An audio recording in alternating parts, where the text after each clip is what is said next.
សង្ខារមិនទៀងលំហ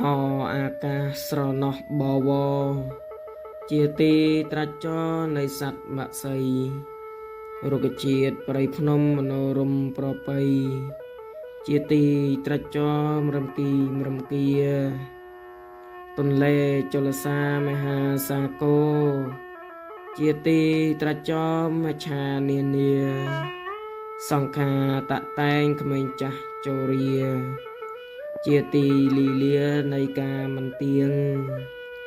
កាយមួយខណ្ឌ5ចូលចាំប្រុងស្ដាប់ដកខណ្ឌមួយស្លាប់នៅសល់រុករៀងគល់ឈើធ្វើអុសនោះគ្រាន់បើជាងគួខ្ពើមគួរងគួវាយរុកធរកុំអាងមានទ្របជាប់ដោយយោសាសេចក្តីមរណៈឥតយល់ខ្មៅសអ្នកសាងគុណទៅជួបផលល្អអ្នកសេពកុបធម៌មិនសូវតក់ស្លូត